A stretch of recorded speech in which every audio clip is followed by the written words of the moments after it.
Mi mujer me juró que una pareja abierta era una prueba de confianza. Aguanté 4 meses por miedo a perder a mi hijo y la vida que había levantado con mis manos. Una noche vi su móvil encendido sobre la encimera. Leí un mensaje y entendí la verdad. No me pedía libertad. Me estaba pidiendo permiso para seguir una traición que otro hombre había escrito por ella. Me llamo Adrián Cuesta. Tengo 44 años. Trabajo en la conservación de carreteras comarcales en la provincia de Valladolid. Llevo 15 años en lo mismo. Madrugo, reviso máquinas, organizo cuadrillas, paso frío en invierno, paso calor en verano y llego a casa con tierra en las botas y la conciencia tranquila.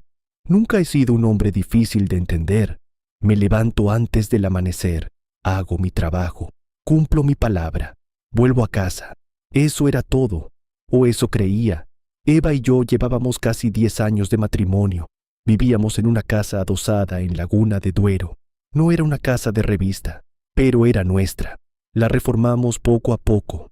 Un suelo nuevo un verano, la cocina al siguiente, la habitación del niño cuando supimos que venía. Nuestro hijo se llama Leo, tiene 5 años y cree que las excavadoras son el invento más importante de la historia. Podría pasarse una tarde entera viendo una zanja si le dejas un bocadillo y una gorra. Eva tenía 38 años. Trabajaba en el departamento de facturación de una empresa de material sanitario en Valladolid. Era ordenada, rápida, muy buena con los números. Cuando la conocí me atrajo eso. No hablaba por hablar, no fingía, no parecía una mujer que se enredara en juegos. Por eso tardé tanto en entender lo que tenía delante. El cambio no fue de golpe, nunca lo es. Primero fueron frases sueltas. Decía que se sentía estancada, que la rutina la estaba apagando, que necesitaba redescubrirse. Luego empezó a hablar despacio, de identidad, de no perderse dentro del matrimonio. Yo escuchaba, no siempre entendía, pero escuchaba. Pensé que era una mala racha. Pensé que estaba cansada, pensé que el trabajo la tenía saturada. Pensé muchas cosas, todas equivocadas. La conversación llegó una mañana de sábado, en abril. Estábamos en la cocina. Leo veía dibujos en el salón. Eva tenía una taza de café entre las manos y un tono tan sereno que todavía hoy me da escalofríos recordarlo. Dijo que nos quería, dijo que seguíamos siendo una familia, dijo que no quería separarse y después dijo que creía que una pareja abierta podía ayudarnos. No levantó la voz, no titubeó, no lo presentó como una locura, lo presentó como una evolución, como una versión más honesta del amor. Recuerdo mirarla sin entender bien si estaba hablando en serio. Le pregunté si había alguien. Me sostuvo la mirada. Me dijo que no. Me dijo que no había pasado nada, que precisamente por eso me lo proponía antes, para hacer las cosas bien, para poner reglas, para no mentirnos.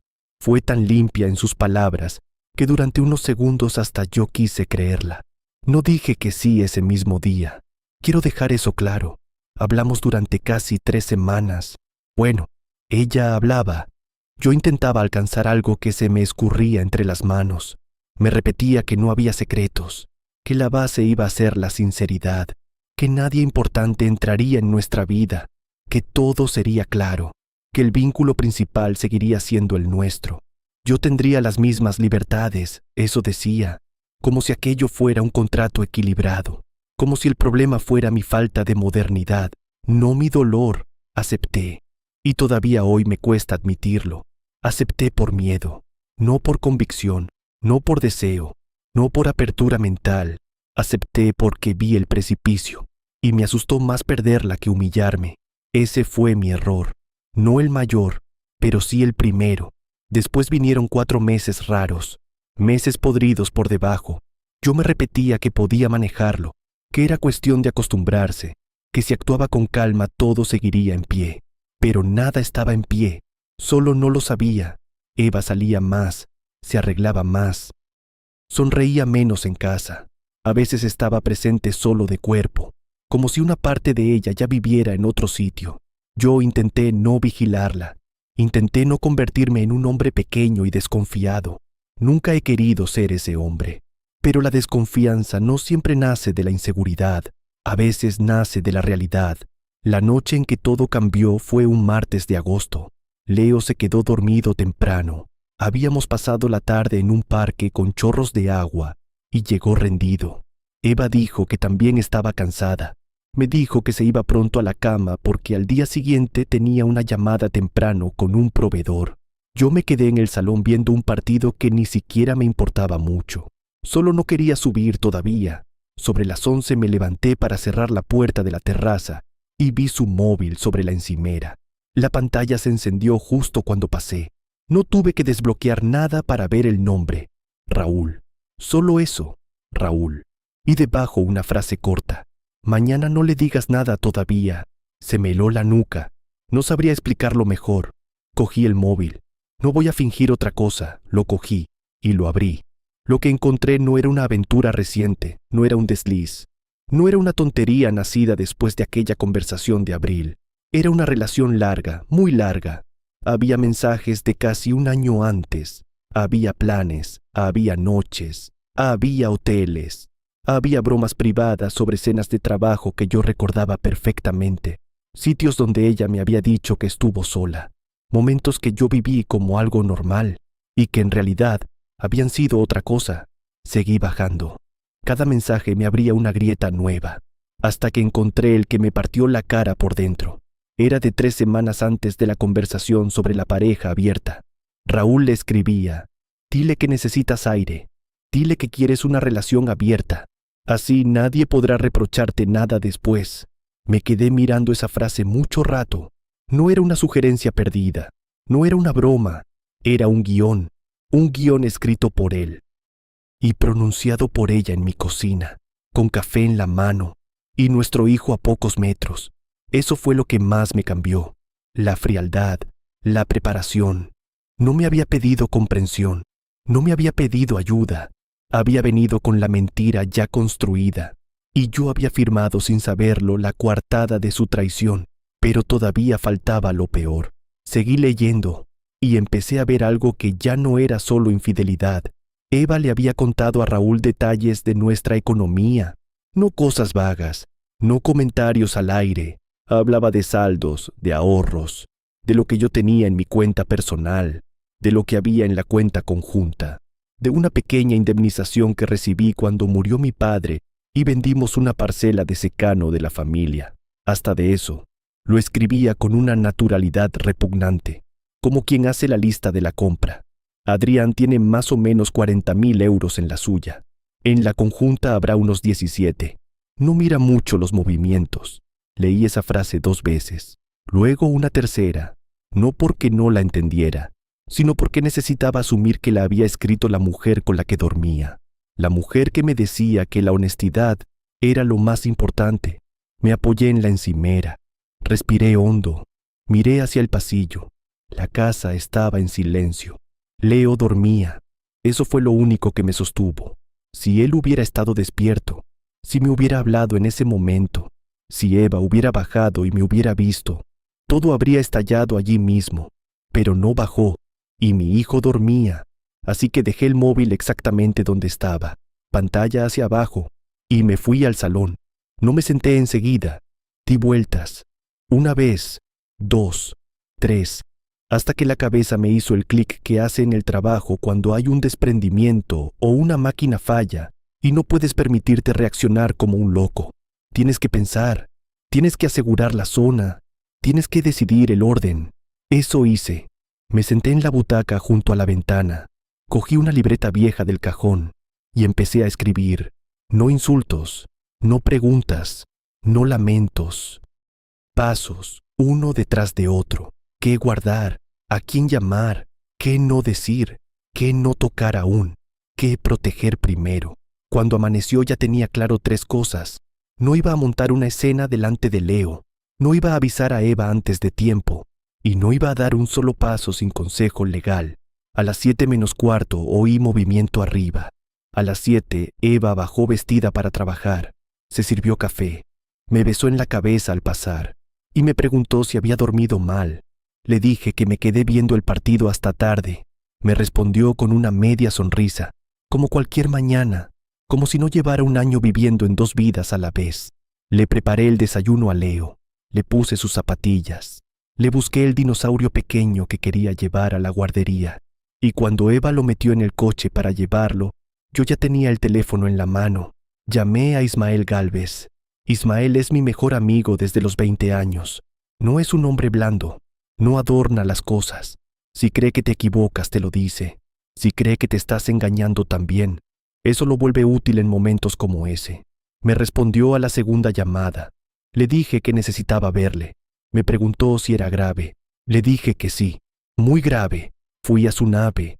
Tiene un pequeño taller de carpintería en un polígono de Buecillo. Cerró la puerta de la oficina. Me puso un café delante. Y yo le conté todo. El móvil, los mensajes, las fechas, la frase de Raúl, la información sobre el dinero. No me interrumpió ni una vez. Cuando terminé se quedó callado. Luego se frotó la barba y soltó el aire. Hay una cosa que tendría que haberte contado hace años. Noté un golpe seco dentro del pecho. No porque sospechara algo concreto, sino porque de pronto todo parecía posible. Antes de que tú conocieras a Eva, salí con ella unas semanas, muy poco. No fue serio. Lo dejé yo. Pensé que daba igual. Y cuando os prometisteis, escuché un comentario raro sobre ella y un tipo del trabajo de entonces. Quise decírtelo, pero no tenía pruebas, y pensé que solo iba a meter veneno. Me quedé quieto. No me gustó oírlo, claro que no, pero había sinceridad en su cara y el dolor de haber callado demasiado. No le grité. No tenía fuerza para eso. Solo le hice una pregunta. ¿Intentó volver contigo alguna vez después de casarnos? Negó con la cabeza. No, nunca. Pero había algo en su silencio que me hizo guardar esa pregunta para otro momento. Necesitaba lo urgente, no lo accesorio. Le pedí 2 cosas. Un sitio donde caer si tenía que salir rápido con Leo, y que me recomendara a un abogado bueno. No uno amable, uno bueno. Me dio ambas sin pensarlo. Esa misma mañana me habló de Benjamín Uceda, un abogado de familia en el centro de Valladolid, y me dijo que, si las cosas se torcían, la habitación del fondo de su casa era mía y de Leo el tiempo que hiciera falta. Salí de allí con una cita pedida para el jueves, con una copia de los mensajes ya enviada a un correo que Eva no conocía, y con una sensación nueva. No era paz, tampoco alivio. Era algo más frío, más firme, la certeza de que el hombre que había aceptado aquella farsa en abril ya no estaba, y que por primera vez en muchos meses yo había dejado de jugar en el tablero que otros habían preparado para mí. El jueves por la mañana me senté frente a Benjamín Uceda en un despacho sobrio de una calle tranquila del centro de Valladolid. No era un hombre que perdiera tiempo. Tendría poco más de 50 años, canas en las sienes, gafas finas, voz baja, y esa calma de quien ha escuchado ya demasiadas versiones de la miseria humana como para impresionarse fácilmente. Me pidió que empezara por el principio. Eso hice. Le conté la propuesta de Eva. Le conté las 3 semanas de conversación. Le conté cómo me aseguró que no había nadie. Le conté los 4 meses de mentira disfrazada de acuerdo. Y luego llegué a la noche del móvil, a los mensajes, a la frase de Raúl, a los datos de nuestras cuentas, a la forma natural con la que ella había ido vaciando nuestra intimidad delante de otro hombre. Benjamín no me interrumpió, solo tomó notas. De vez en cuando me hacía una pregunta muy concreta. Fechas, movimientos, si había capturas, si el correo privado estaba a salvo, si había comentado algo con mi banco, si había testigos de ciertos días. Cuando terminé, cerró la carpeta despacio. Luego me miró por encima de las gafas. Hay 2 asuntos aquí. Me lo dijo así, claro, seco. Uno es la infidelidad y otro es la preparación. Lo segundo pesa más que lo primero. Le pedí que me lo explicara. Me explicó que engañar a un cónyuge no siempre cambia por sí solo el reparto de bienes o la custodia, pero ocultar información, compartir datos patrimoniales con un tercero, mover dinero, planear con tiempo una salida en perjuicio del otro. Eso ya era otra cosa. Eso sí dibujaba un patrón, y los jueces miraban los patrones, no los discursos. Me dijo que había hecho bien en no enfrentarme a Eva todavía, que había hecho bien en guardar las capturas, y que a partir de ese momento tenía que pensar como si cada día pudiera acabar delante de un juez. Cada conversación debía ser limpia, cada movimiento debía ser justificable, cada paso debía servir para proteger a Leo, no para castigar a Eva. Eso fue importante, porque yo estaba lleno de rabia, no una rabia ruidosa, peor, una rabia fría, de las que se quedan quietas. Benjamín la detectó enseguida. Si actúa desde la herida, perderá claridad, y si pierde claridad, ella ganará tiempo. No le dé tiempo. Asentí. Me dijo que abriera esa misma mañana una cuenta individual para desviar allí mi nómina siguiente, no para esconder nada, sino para fijar una frontera antes de que ella vaciara lo que quedaba. Me dijo también que no tocara el dinero conjunto sin registrar todo, ni sacara efectivo, ni hiciera transferencias impulsivas, ni cambiara cerraduras, ni amenazara, ni publicara nada, nada de héroes heridos en las redes, nada de frases oscuras, nada de indirectas, silencio, orden, papel. Le pregunté por Leo. Ahí me miró de otro modo. Más directo todavía.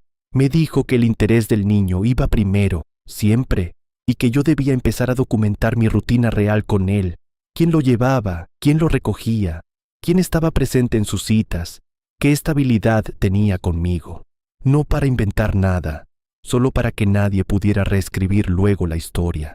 Salí del despacho con una lista nueva, más precisa, más fría. Abrí la cuenta esa misma mañana, en una oficina del barrio de Parquesol. Tardé muy poco. Mientras firmaba, pensé algo que no había querido pensar hasta entonces. Si Eva hubiera decidido vaciarnos antes de que yo despertara, podría haberlo hecho con bastante facilidad. Eso me revolvió el estómago. Después fui a trabajar. Mismo casco, misma cuadrilla, mismo ruido de motores, pero ya no era el mismo hombre. Me descubrí mirando todo con una atención casi exagerada, la inclinación de una cuneta, el cruce de una retroexcavadora, la distancia entre dos operarios, como si el cuerpo buscara refugio en algo que todavía obedecía a reglas claras. La carretera puede fallar, la máquina puede fallar, pero si revisas bien, si mides bien, si anticipas, sueles evitar el desastre. Con las personas no siempre. Aquella noche Eva hizo pasta para cenar. Leo habló durante 10 minutos seguidos de un camión amarillo que había visto desde la ventanilla del coche. Yo le escuché, le hice preguntas, le limpié la boca con una servilleta y a ratos miré a Eva sin que lo notara. Ella parecía tranquila, quizá demasiado. Me preguntó si el jueves siguiente tendría libre para una cena de empresa. Le dije que sí y sonrió. Yo también sonreí. Eso fue lo más extraño. Descubrir que podía mentirle sin subir el tono, sin temblar, sin actuar, simplemente mentirle, como ella me había mentido a mí. Cuando Leo se durmió, me fui al garaje con la excusa de revisar unas herramientas. Desde allí llamé a Ismael. Le conté la consulta con el abogado. Le conté lo de la cuenta nueva, lo de documentar la rutina de Leo y lo de no mover una sola pieza sin dejar rastro. Me escuchó en silencio. Luego me dijo que quería contarme algo más. Le dije que hablara. Hubo un segundo de pausa. Hace unos 4 años, Eva me llamó una noche, muy tarde. Supe antes de que continuara que no me iba a gustar. Dijo que estaba agobiada, que contigo ya no sabía quién era, que a veces pensaba en la gente con la que había sido más ella misma. No me dijo nada directo, pero lo insinuó. Yo la corté. Le dije que no volviera a llamarme para eso. Y no te conté nada porque pensé que había sido un momento torcido, un impulso, nada más. Me quedé mirando las estanterías del garaje, las cajas de tornillos, el inflador, la bicicleta pequeña de Leo apoyada en la pared. Lo escuché respirar al otro lado. No estaba mintiendo, se notaba, y sin embargo aquello cambiaba cosas. No por celos antiguos, ni por orgullo masculino. Las cambiaba porque revelaba un método. Eva no improvisaba cuando se sentía insatisfecha. Buscaba vías paralelas, probaba puertas, medía opciones. Le di las gracias por decírmelo, de verdad. No porque me gustara oírlo, sino porque ya no quería seguir viviendo dentro de una historia incompleta. Los días siguientes me dediqué a observar, no con ansiedad, con método. Mientras Eva se duchaba, miré una vez su bolso, solo una. No removí todo, no quería dejar huella. Encontré un recibo doblado de un restaurante en Arroyo de la Encomienda, cena para 2, fecha de 6 días antes, la noche en que me dijo que había tenido una reunión larga y luego se había quedado tomando algo con una compañera. Fotografié el recibo y lo dejé exactamente donde estaba. También encontré un resguardo de aparcamiento subterráneo cerca de un hotel pequeño de Valladolid. No tenía la hora completa, solo entrada y salida, pero era suficiente para saber que no había sido un café rápido. No sentí un golpe al verlo. Eso fue lo peor. Ya no dolía como sorpresa, dolía como confirmación. Cada nueva prueba me hacía menos marido y más testigo. El lunes siguiente, Benjamín me llamó para pedirme extractos de 3 meses de la cuenta conjunta. También me pidió cualquier gasto poco claro, pagos repetidos, transferencias pequeñas, retiradas que no encajaran. Se los mandé esa misma tarde. A la mañana siguiente me llamó su ayudante, se llamaba Nuria Ceballos. Tenía una voz precisa, sin rodeos. Me dijo que había algo que le llamaba la atención, pequeñas salidas de dinero, importes que no parecían grandes por separado, pero que repetidos en varios meses dibujaban un patrón. Compras en efectivo, transferencias redondeadas, retiradas en cajeros de barrios donde nosotros no teníamos ninguna rutina. Me pidió paciencia. Iba a revisar con más detalle. Colgué y me quedé con el teléfono en la mano unos segundos. No porque aquello me pillara desprevenido, sino porque ya empezaba a oler a algo más organizado de lo que yo mismo había imaginado. Aquella misma semana recibí un mensaje que no esperaba. Era de Irene Lozano. Había trabajado con Eva años atrás. Yo la conocía apenas de un par de comidas de empresa y de una fiesta de Navidad. No éramos amigos, ni mucho menos. Su mensaje fue corto. Adrián, no sé si debo meterme, pero creo que deberíamos hablar. No respondí enseguida. Se lo reenvié primero a Benjamín. Me dijo que hablara con ella, pero que después le pasara un resumen de todo. La llamé al salir del trabajo. Su voz sonaba tensa, como si llevara días dándole vueltas. Me dijo que se había enterado de que las cosas entre Eva y yo estaban mal. No quiso decirme quién se lo había contado. Tampoco se lo pregunté. Fue directa. Yo sabía que veía a alguien. No sabía cuánto sabías tú, ni si teníais algún acuerdo raro, y por eso me callé. Pero hace unos meses dijo algo delante de mí que no he podido olvidarlo. Le pedí que siguiera. Dijo que Eva estaba cansada de esperar el momento perfecto, que Leo todavía era pequeño, y que cuanto antes se hicieran ciertos cambios, menos difícil sería para él adaptarse. No estaba hablando de una fantasía, no estaba hablando de una crisis, estaba hablando de una salida planificada, con el niño incluido en el cálculo. Eso me sentó peor que cualquier mensaje sexual, porque el dolor entre adultos es una cosa, pero meter a tu hijo en una estrategia es otra. Irene siguió. Me dijo que había visto a Eva 2 veces con el mismo hombre, una en una terraza cerca de la Plaza de Poniente, otra al salir de un hotel junto a la estación, que no los vio besarse. No hacía falta. La forma en que caminaban juntos decía suficiente. Le pregunté si sabía su apellido. Sí, Raúl Mena. Trabajaba en la misma empresa que Eva, en el área comercial. Colgué con una claridad nueva.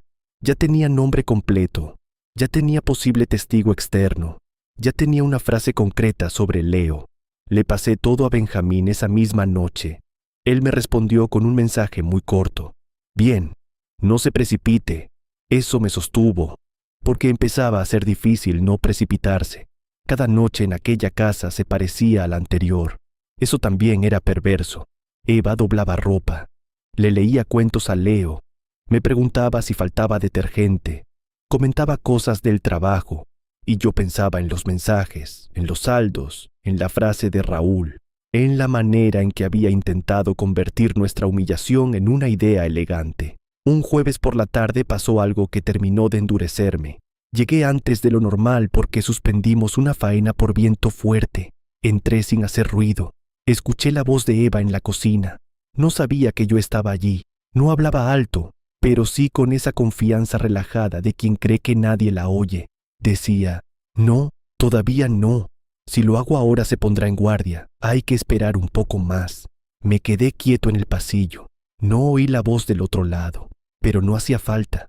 Era suficiente con la suya, con ese tono calculador, con ese hay que esperar un poco más. No entré, salí otra vez. Cerré la puerta con más ruido esta vez y volví a entrar como si acabara de llegar. Ella salió al recibidor con una sonrisa normal, demasiado normal. Le devolví otra sonrisa. Por dentro ya no quedaba casi nada de duda. Solo procedimiento, solo orden, solo tiempo. Esa noche Benjamín me llamó él mismo. No suele hacerlo sin motivo. Su voz iba un poco más cargada que otras veces. Hemos encontrado una cuenta de ahorro vinculada al nombre de su hijo.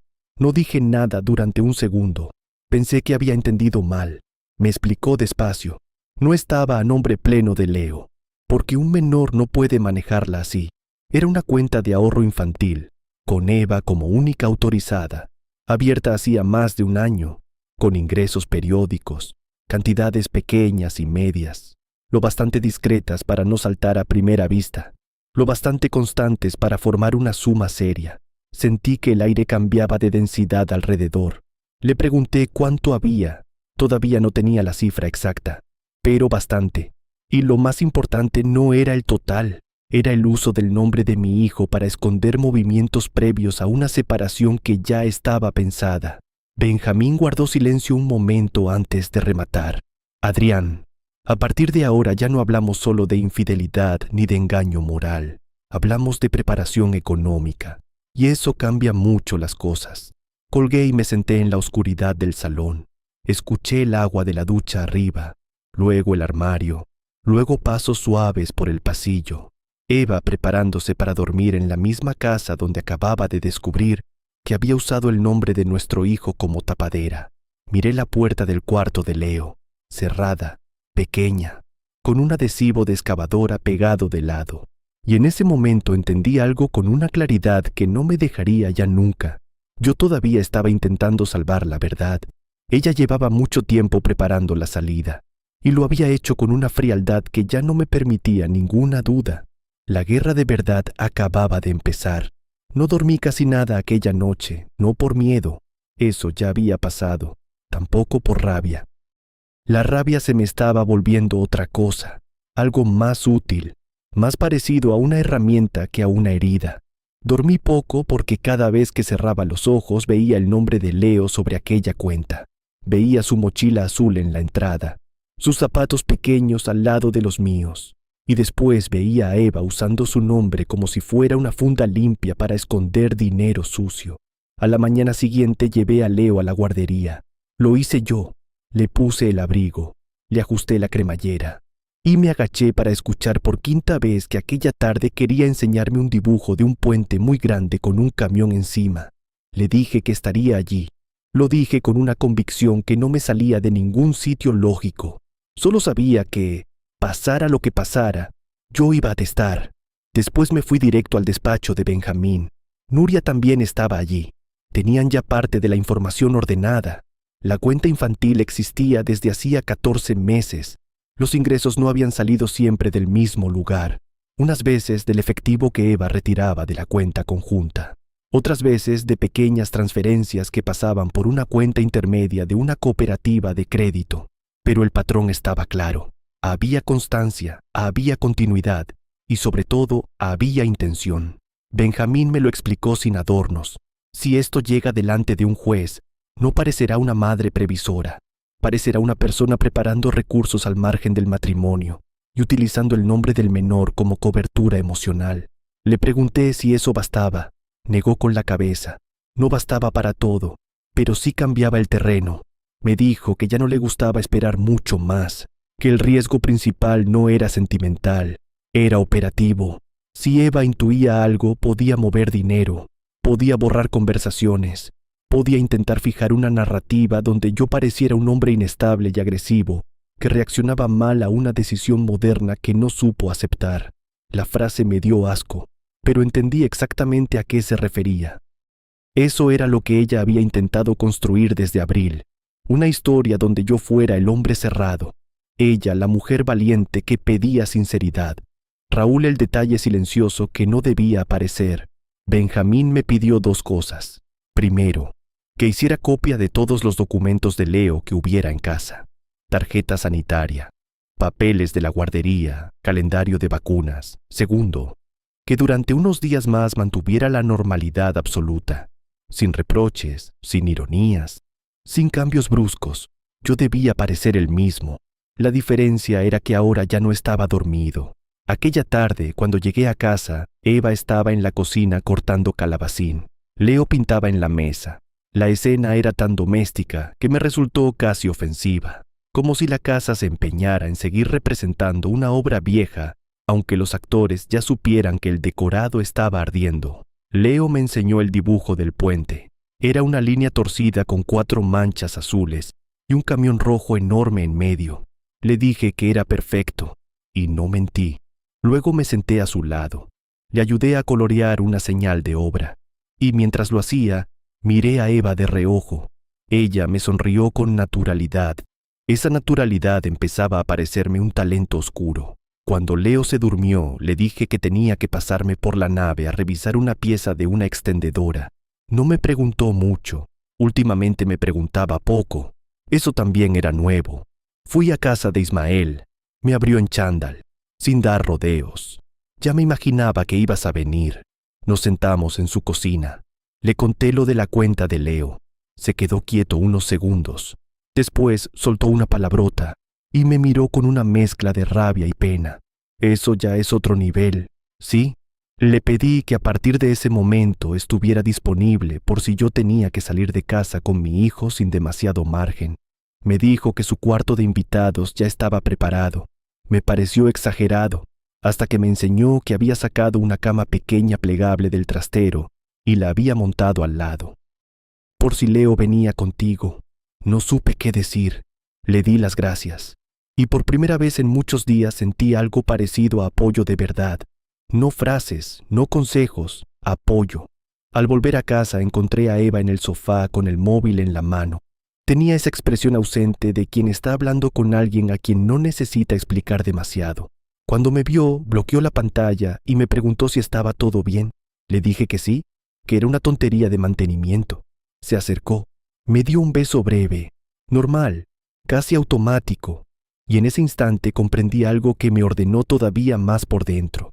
Yo no estaba esperando una confesión, ni una disculpa, ni un derrumbe moral. Eso no iba a llegar. Lo único que iba a llegar era una pelea por el relato y por las consecuencias. Y yo tenía que ganarla limpio. 2 días después ocurrió algo que terminó de empujar las piezas. Era viernes. Yo estaba revisando un parte en la caseta de obra cuando Benjamín me llamó. Tenía una novedad. La empresa de Eva tenía una política interna muy estricta sobre relaciones no declaradas entre personal administrativo y comercial cuando existía intercambio de información sensible o uso de dispositivos de trabajo. No era algo decisivo por sí solo, pero significaba que si en el procedimiento civil aparecía la relación y además se acreditaba uso de correo o teléfono corporativo, la situación de Eva y de Raúl podía complicarse fuera de casa también. Le pregunté por qué eso importaba, porque la presión cambia el comportamiento, y una persona presionada comete errores. No me gustó oírlo así, sonaba casi táctico, pero ya estábamos en terreno táctico. Aquel mismo viernes, Irene me escribió otra vez. Me dijo que necesitaba contarme una cosa más. La llamé desde el coche. Su voz iba más decidida que la primera vez. Recordó una conversación de unos meses atrás.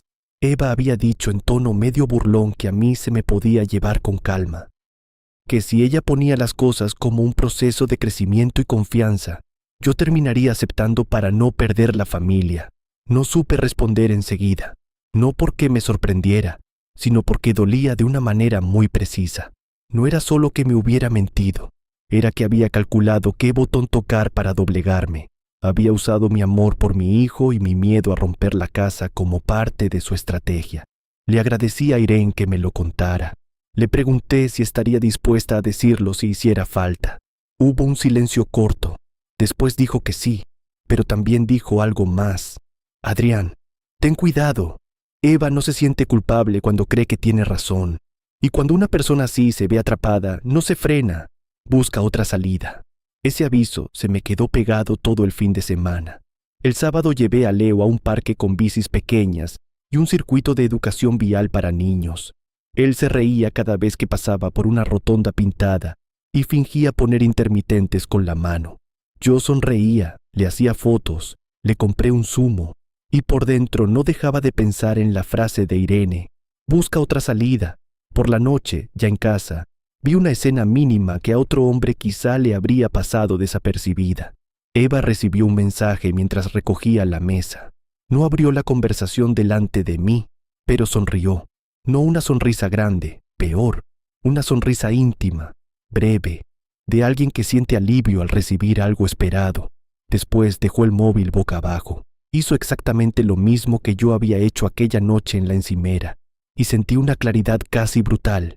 Ya no pertenecíamos al mismo mundo, compartíamos techo, no realidad. El lunes por la mañana Benjamín me llamó temprano.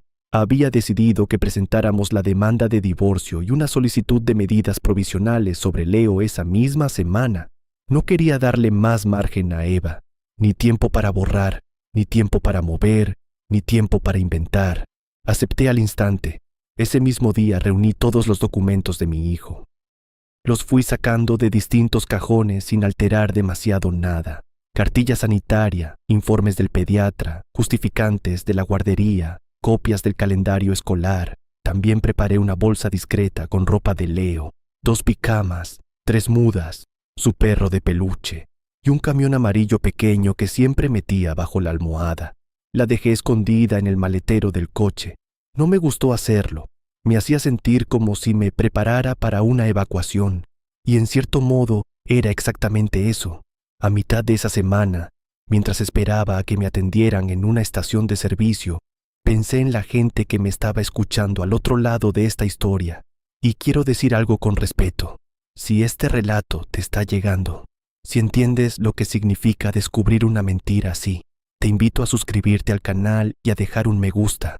De verdad ayuda mucho, no solo al video, también a que historias como esta sigan encontrando a quienes necesitan escucharlas. El jueves por la mañana firmé con Benjamín toda la documentación. El plan era simple: presentar primero, notificar después y mantener a Leo conmigo desde ese mismo día en cuanto la otra parte fuera informada.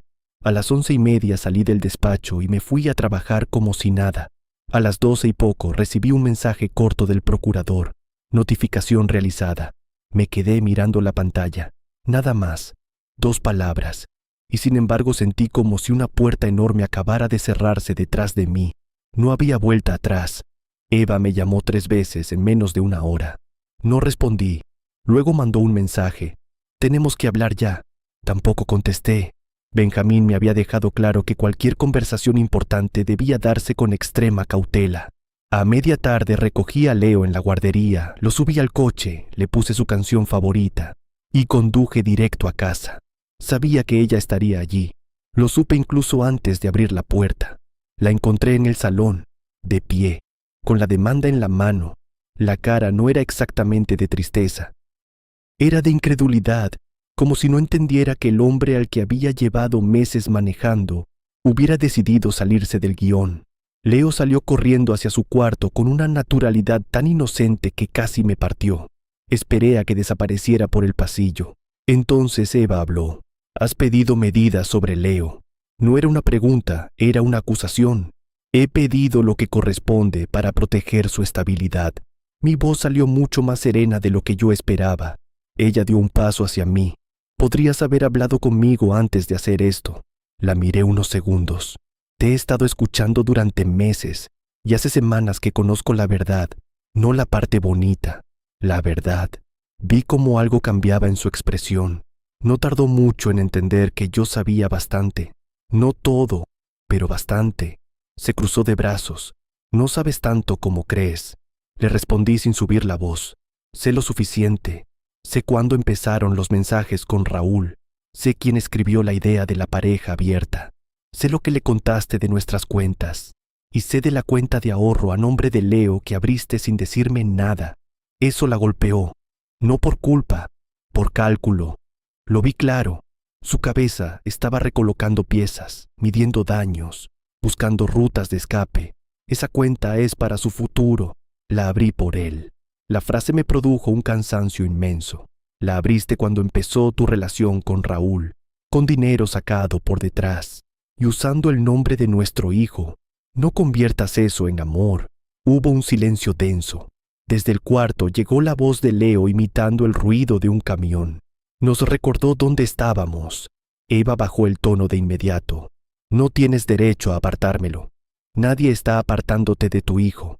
Pero ya no vas a decidir sola cómo se hacen las cosas. No después de esto. Su cara cambió. Apareció por fin algo parecido a la furia. No te hagas el santo. Aceptaste. Sabías lo que era. Negué con la cabeza. Acepté una mentira, que no es lo mismo, y tú lo sabes. Se acercó un paso más. Si haces esto sucio, todos vamos a salir perdiendo. La frase me confirmó algo. Seguía pensando en términos de negociación, de reparto de daños, de control, no de verdad, no de arrepentimiento. No voy a hacerlo sucio. Precisamente por eso lo estoy haciendo por la vía correcta. Fui al cuarto de Leo. Le dije que esa noche dormiríamos en casa del tío Ismael. Se puso contento porque recordaba el perro viejo y tranquilo que tenía. Le ayudé a guardar un cuento y su peluche en la mochila. Cuando salí al pasillo con la bolsa que ya tenía preparada, Eva me miró como si hubiera visto a un desconocido. «¿Llevas días organizando esto?» «Sí, llevo días protegiendo a mi hijo». Ella abrió la boca para responder, pero no lo hizo. Quizá porque por primera vez entendió que no iba a poder moverme con una frase suave ni con una discusión larga. Cogí a Leo de la mano. Él me hablaba de un túnel que quería construir con cojines en casa de Ismael. Yo le contestaba, le sonreía, le decía que sí. Y mientras lo hacía crucé por delante de Eva sin tocarla, sin rozarla, sin mirar atrás más de una vez, solo lo justo para verla quedarse quieta en el pasillo de nuestra casa, con las manos vacías y el control roto por primera vez en mucho tiempo. Cuando subimos al coche, Leo me preguntó si mamá iría después. Le dije la verdad que podía darle. Mamá te verá muy pronto y vamos a hacer las cosas bien. Él asintió, se ajustó el cinturón y empezó a hablarme de excavadoras como si el mundo siguiera intacto. Yo conduje hacia la casa de Ismael con una sola idea firme golpeándome por dentro. Lo peor todavía no había pasado, pero por primera vez el miedo ya no iba sentado a mi lado. Ahora iba conmigo otra cosa, dirección. La casa de Ismael olía a madera cortada y café fuerte. A Leo le gustó desde el primer minuto, no porque fuera nueva, ni porque tuviera nada especial. Le gustó porque allí había calma. Eso me dio una lección que no voy a olvidar. Los niños no necesitan lujo, necesitan paz. Esa primera noche montamos el cuarto como pudimos. Ismael sacó una lámpara pequeña, puso una manta azul sobre la cama plegable y encontró en un armario una caja con piezas de construcción que había guardado de su sobrino. Leo se sentó en el suelo y empezó a montar una grúa torcida como si aquello fuera una aventura. Yo le ayudé, le sonreí, le conté un cuento, y cuando al fin se durmió, me quedé a oscuras junto a la puerta, mirándolo respirar, pensando que todo lo que estaba haciendo tenía que resistir por él, no por orgullo, no por venganza, por él. A la mañana siguiente lo llevé a la guardería desde casa de Ismael. Salimos un poco antes, para que él no sintiera prisa, para que todo pareciera normal. En el coche me habló de la lámpara nueva, de la cama, del perro viejo de Ismael, de que quería volver a dormir allí porque la ventana de su cuarto daba a un árbol muy grande. Le dije que ya veríamos, que íbamos a ir paso a paso. Cuando llegamos, pedí hablar con la directora. Se llamaba Adela Pardo. Era una mujer serena, de esas personas que no suben la voz nunca porque no les hace falta. Le dije que Eva y yo estábamos en proceso de separación. Le dije que iba a haber cambios temporales y le pedí que toda recogida o modificación quedara por escrito, sin drama, sin detalles de más, solo claridad. Adela asintió enseguida, actualizó los datos, anotó a Ismael como contacto autorizado y me dijo algo sencillo que me dio más alivio del que esperaba. Mientras el niño esté tranquilo y ustedes hagan las cosas con orden, nosotros nos adaptamos. Eso era justo lo que yo necesitaba, orden. A media mañana me llamó Benjamín. La notificación a Eva ya estaba plenamente formalizada y su abogado había contactado. Se llamaba Álvaro Tejedor. Benjamín me dijo que el primer tono había sido combativo, no sorprendido, combativo. Eso también decía mucho, porque quien actúa como si solo hubiera sido descubierto de pronto suele mostrarse desconcertado. Quien se defiende rápido suele llevar tiempo preparándose. Según Benjamín, la estrategia de la otra parte era clara: decir que Eva había sido una madre muy presente, que la relación entre adultos no debía contaminar la crianza, y que yo había reaccionado de forma desproporcionada al no aceptar bien un acuerdo libre entre ambos. Cuando escuché eso, apreté la mandíbula con tanta fuerza que me dolieron las muelas. No por la parte jurídica, eso ya lo entendía, sino por la desfachatez. Seguían intentando vender la mentira original, seguían intentando vestir de acuerdo lo que había sido un engaño preparado. Benjamín me frenó. No se enfade ahora. Guarde eso para el juicio. Tenemos documentos, tenemos tiempos, tenemos movimientos bancarios, tenemos el mensaje de Raúl. Y eso pesa más que cualquier discurso bonito. Aquella tarde, al salir del trabajo, encontré 4 llamadas perdidas de Eva. Ningún mensaje, ni una sola palabra escrita, solo llamadas. Se lo mandé todo a Benjamín. Me respondió que no devolviera ninguna, que esperáramos. 2 horas después llegó el primer mensaje. Necesitamos hablar como personas normales. Leo no merece esto. Lo leí 2 veces y me produjo un cansancio enorme. No porque el mensaje fuera duro, sino porque estaba construido con la misma táctica de siempre. Usar al niño como llave emocional. Usar la palabra normal como si la normalidad no hubiera quedado enterrada hacía mucho. No respondí. Esa noche cenamos tortilla francesa y tomate. Ismael puso la radio baja. Leo me enseñó una carretera que había montado entre 2 sillas y una caja de herramientas vacía. Y por primera vez desde que salimos de casa, lo vi realmente relajado. No preguntó por su madre esa noche. No porque no la quisiera, la quería, y mucho. Pero los niños leen el ambiente mejor que muchos adultos, y allí no había tensión, no había silencios afilados, no había una sonrisa falsa sosteniendo una mentira. Había paz. Al día siguiente pasó algo que yo llevaba tiempo esperando sin saberlo. Me llamó un número desconocido. Contesté por puro reflejo. Una voz de hombre, controlada, demasiado controlada. Adrián, soy Raúl. No respondió con apellido. No hacía falta. Me aparté del ruido de las máquinas y caminé unos pasos hasta el arcén. No dije nada. Lo dejé hablar. Mira, sé que todo esto se ha ido de las manos. No era la intención de nadie, y creo que nos conviene bajar la tensión. La frase ya decía bastante. Nos conviene. No lo siento. No te pido perdón. No me equivoqué. Nos conviene. Le pregunté una sola cosa. ¿A quién le conviene más? Hubo una pausa mínima. A todos. Mintió con una tranquilidad casi admirable. Siguió hablando. Dijo que él no quería hacer daño a ninguna familia. Dijo que las cosas se complicaron. Dijo que quizá Eva y yo ya estábamos mal desde antes. Dijo muchas cosas que no servían para nada, hasta que por fin llegó a lo único que importaba de verdad. Mi mujer no sabe todo, y preferiría que no se enterara por terceros. Ahí estaba. Ese era el motivo. No me llamaba para reparar nada. Me llamaba para contener daños en su propia casa. Le respondí con la voz más plana que me salió. Eso ya no depende de mí. Depende de lo que hiciste.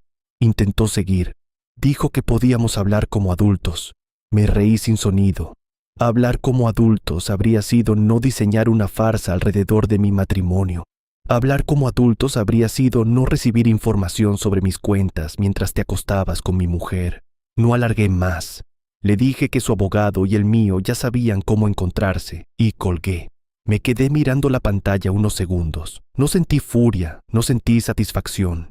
Sentí algo mucho más útil, indiferencia. Raúl Mena había dejado de ser un rival. Se había convertido en un expediente. Aquella noche se lo conté a Benjamín. Tomó nota y me pidió que redactara de memoria todo lo que había dicho.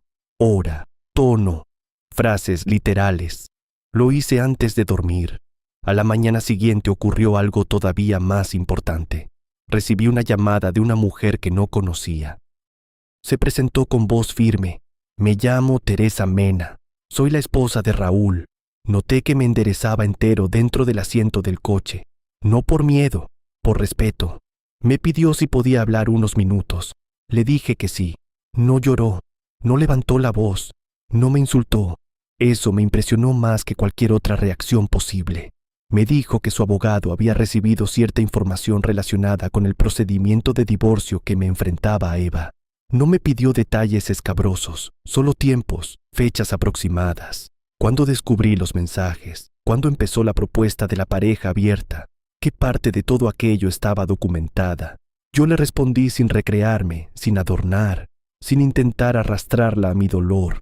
Al acabar hubo un silencio corto. Luego dijo algo que todavía recuerdo con mucha claridad.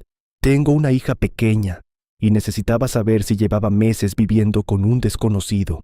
No supe qué contestar al instante. Miré por la ventanilla del coche. Había un camión de áridos esperando para entrar a la obra. Pensé en Leo, pensé en la hija de aquella mujer y le dije la verdad. Lo siento, de verdad. Ella agradeció que no le mintiera y antes de colgar añadió algo más. No voy a protegerlo de sus actos. Esa frase me confirmó lo que Benjamín intuía. La presión ya se estaba moviendo fuera de mi casa. Y cuando la presión se mueve, la gente se equivoca. Ese mismo jueves, Nuria me llamó con otra novedad. Habían terminado de revisar buena parte de los movimientos pequeños de la cuenta conjunta. No eran solo retiros desordenados, había una lógica. Dinero sacado poco a poco, cantidades medias, gastos que no encajaban con nuestra vida real, y luego ingresos en la cuenta asociada a Leo. El total rondaba una cifra suficiente como para no ser accidental. No me dijo una cantidad exacta aún. Prefería atarla bien antes, pero me confirmó algo. La cuenta no se había alimentado con regalos familiares, ni con ayuda de abuelos, ni con una previsión transparente. Se había alimentado a escondidas, y eso era lo que importaba. El viernes hubo un primer intercambio más duro entre abogados. Álvaro Tejedor presentó un escrito donde insinuaba que yo estaba limitando el contacto entre madre e hijo por resentimiento personal. Benjamín respondió el mismo día. Adjuntó la documentación básica, la estabilidad de alojamiento, los horarios de la guardería, mis rutinas de recogida y una mención muy medida a la cuenta abierta con el nombre del menor y a la transferencia de información financiera a un tercero. No hacía falta exagerar, solo hacía falta mostrar. Ese fin de semana, Eva vio a Leo unas horas en un punto acordado y supervisado de forma informal. No en un juzgado, todavía no, en una cafetería tranquila cerca de un parque. Benjamín pensó que, mientras no hubiera resolución provisional, convenía mostrar disponibilidad razonable y ausencia total de obstrucción. Yo fui. Llegué primero con Leo.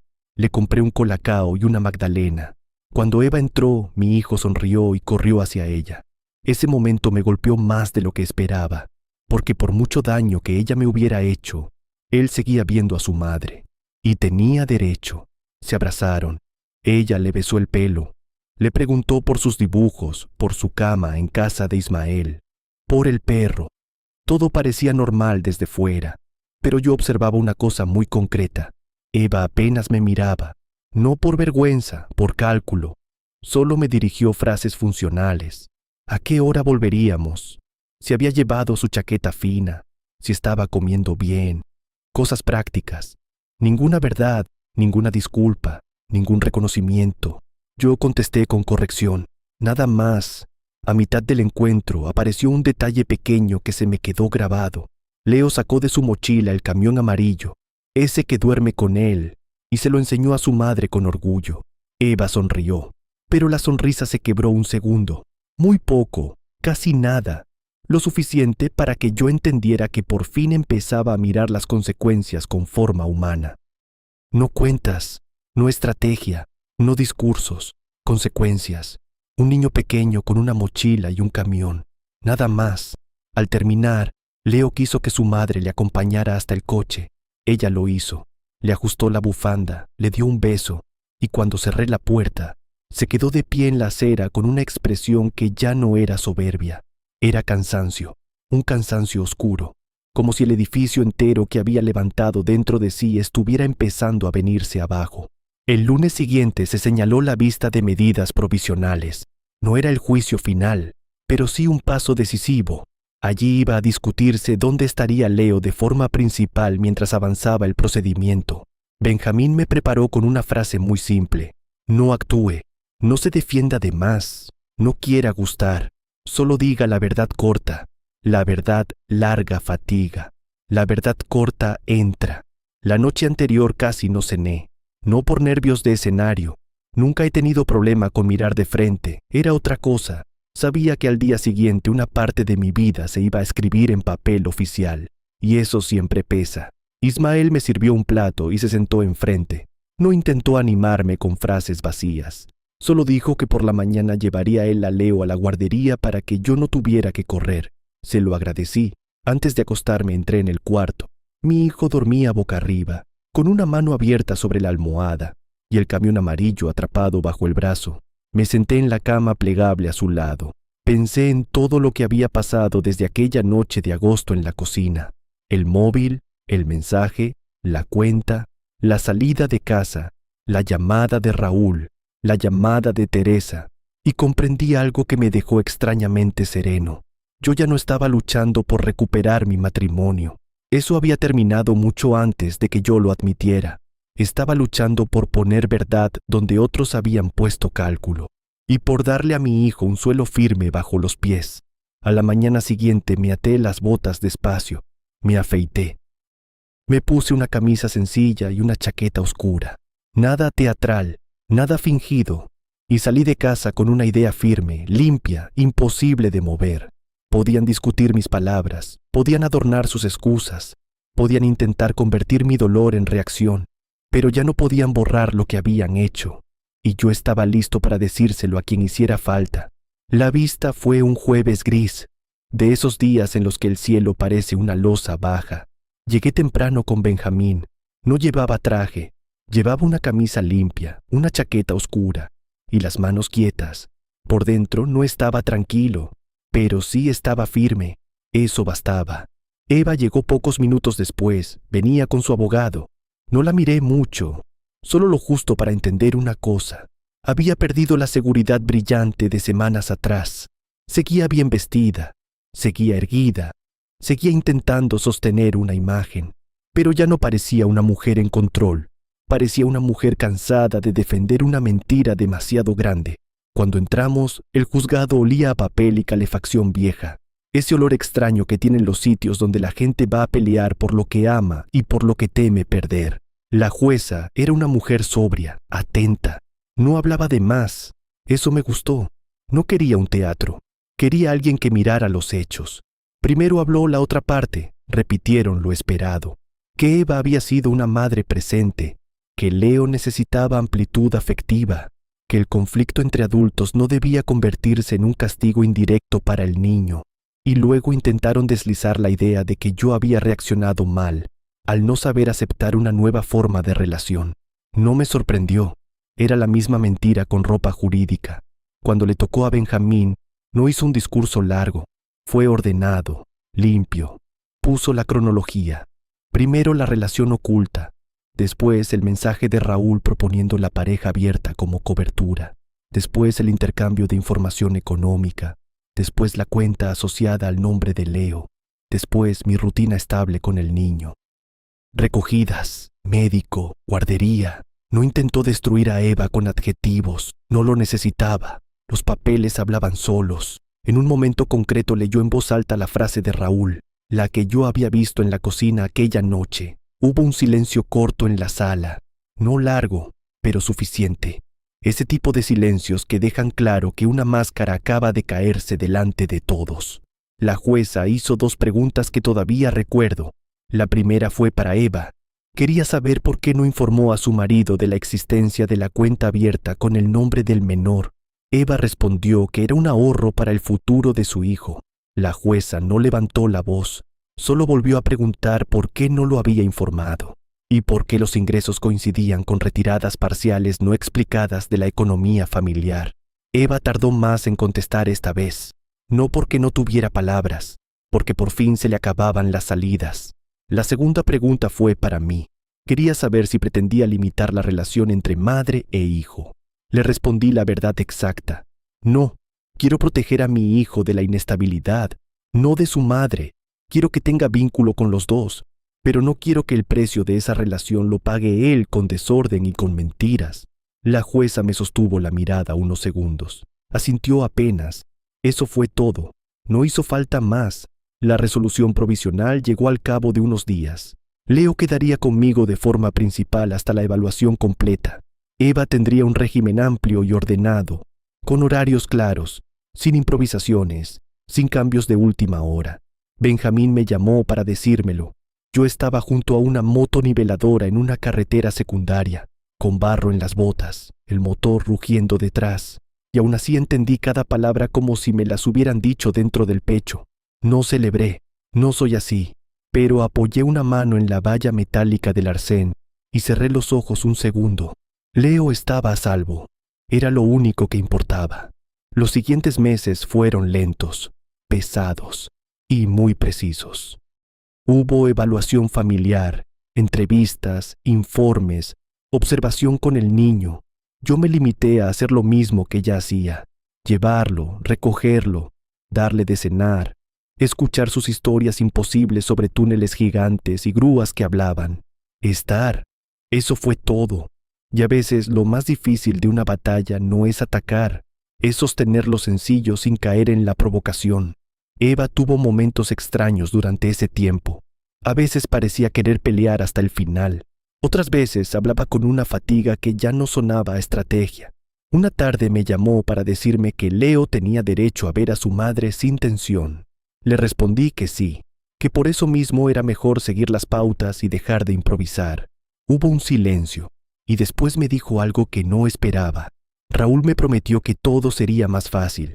No supe qué contestar al instante, no porque me conmoviera, sino porque aquella frase reducía toda la tragedia a su tamaño real. Dos adultos soberbios creyendo que podían administrar vidas ajenas como si fueran piezas. Al final le respondí lo único que tenía sentido.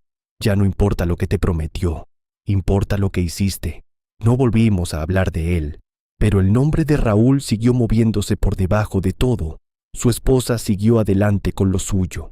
La empresa donde trabajaban él y Eva abrió una investigación interna, no por moral, por uso de recursos, por comunicaciones cruzadas, por información sensible compartida donde no debía. No hice nada teatral con eso. No me interesaba hundir a nadie por placer, pero tampoco iba a tapar lo que ya estaba escrito. Al cabo de un tiempo, Raúl salió de la empresa. Eva también acabó marchándose. No el mismo día, ni por las mismas razones exactas, pero ambos salieron de aquel lugar que habían usado como refugio y como pasillo secreto. La evaluación final fue clara, no cruel, no grandilocuente. Clara. Hablaba de estabilidad, de rutina, de figura de referencia cotidiana, y hablaba también de decisiones maternas que habían introducido un nivel grave de opacidad y desorden en la estructura familiar. Cuando Benjamín me leyó esa frase, sentí que alguien por fin nombraba lo ocurrido con palabras sobrias. No era una historia de pasión, ni de libertad, ni de nuevos modelos de pareja. Era opacidad, era desorden, era cálculo, y había un niño en medio. La negociación final llegó después. Yo no quería alargar aquello más de lo necesario, ni por mí, ni por Leo. La casa se quedó conmigo porque la había comprado antes del matrimonio, y eso estaba claro en la documentación.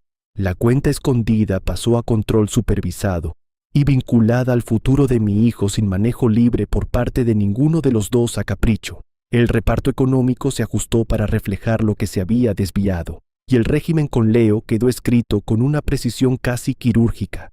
Fines de semana alternos, tardes concretas, vacaciones repartidas, todo claro, todo por escrito, todo lejos de las palabras bonitas que tanto daño habían hecho. El día que firmamos, Eva llegó antes que yo. Estaba sentada al fondo del despacho, con las manos entrelazadas, sin maquillaje apenas. Parecía más joven y más cansada a la vez. Firmó sin discutir. Eso ya me dijo bastante. Cuando terminamos, se quedó un segundo mirando la mesa. Después dijo algo en voz muy baja. Nunca pensé que llegaríamos hasta aquí. La miré. Pensé muchas respuestas. Ninguna valía la pena. Al final dije la única que era cierta. Yo tampoco. Pero llegamos mucho antes de lo que tú crees. No contestó. Asintió apenas y se fue. No hubo música. No hubo justicia cinematográfica. No hubo una gran caída escandalosa. Hubo algo más real. Consecuencias. Meses después, la vida empezó a parecerse otra vez a una carretera que uno puede leer, no perfecta, pero legible. Leo se adaptó mejor de lo que yo temía. Los niños sufren, claro que sí, pero también respiran cuando el aire deja de estar roto. Volvió a dormir del tirón. Volvió a reírse con el perro de Ismael.